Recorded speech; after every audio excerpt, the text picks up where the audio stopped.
Bonjour les sixièmes du CLE, je fais cette petite vidéo pour expliquer un petit peu la feuille de cours sur la séquence un petit peu spéciale sur les volumes que vous allez faire chez vous.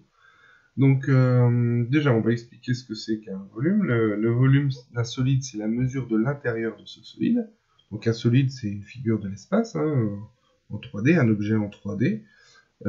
Et donc le volume, c'est l'intérieur, la mesure de l'intérieur de cet objet en 3 dimensions. L'unité légale du volume, qu'on utilise donc pour mesurer un volume, c'est le mètre cube. Donc on note avec un M avec un petit 3 en haut.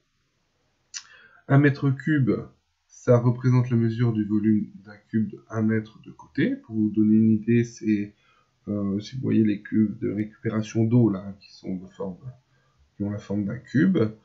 Donc voilà, ça c'est un objet qui fait 1 mètre cube environ. Il existe aussi d'autres unités de volume, comme on avait vu pour les aires. Pour les volumes, ça fonctionne pareil. On a centimètre cube, kilomètre cube, hectomètre cube, etc.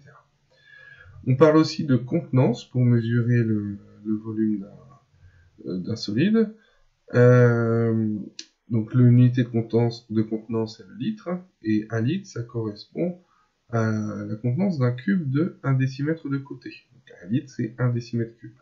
Pour vous donner une idée là aussi, si vous prenez une brique de lait par exemple, vous la découpez en deux et que vous posez les deux morceaux côte à côte, vous obtiendrez à peu près un cube de 1 décimètre de côté, et on a bien 1 litre dans une brique de lait. Donc voilà, ça fait à peu près ça.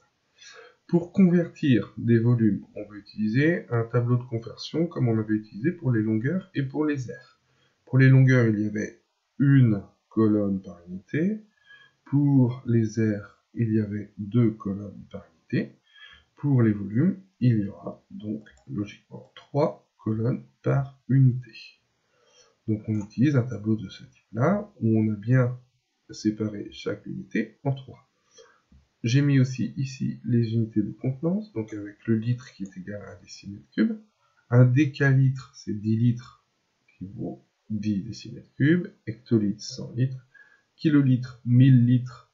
Et 1 kilolitre, ça équivaut à 1 mètre cube. Donc, dans la cuve que je vous disais tout à l'heure de récupération d'eau, là, qui fait 1 mètre cube, un cube d'un mètre de côté, on a 1000 litres. Donc même chose pour décilitres, centilitres, millilitres, où on a millilitres, c'est la même chose que 1 cm cube.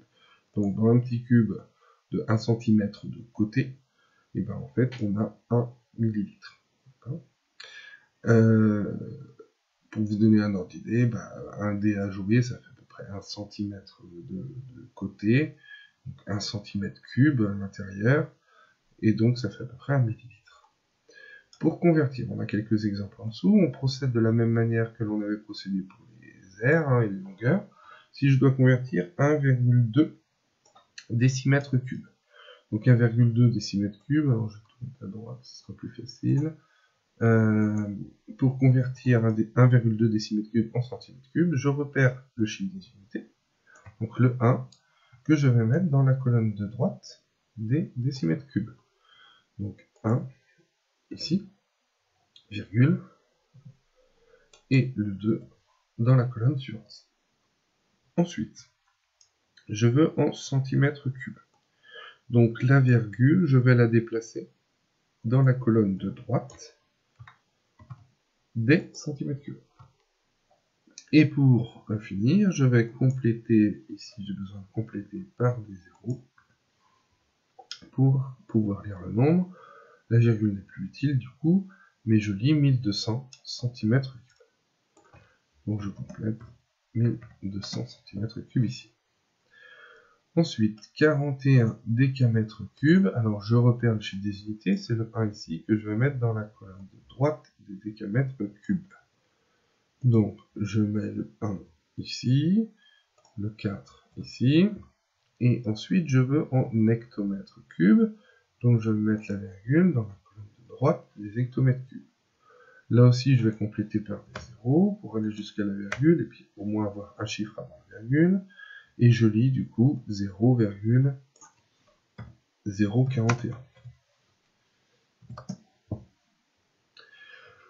120 000 mm3. Donc je repère le chiffre des unités, 0, que je mets dans la colonne de droite des millimètres cubes.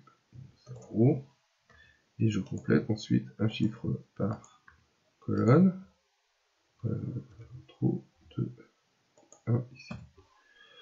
Je veux maintenant en décimètres cubes, donc je mets la virgule dans la colonne de droite des décimètres cubes. Et là, je complète, donc là j'ai juste besoin du 0 avant la virgule. Et je lis donc le nombre de décimètres cubes, sachant que les 4 derniers zéros sont inutiles désormais, donc on peut dire simplement 0,12. Donc 0,12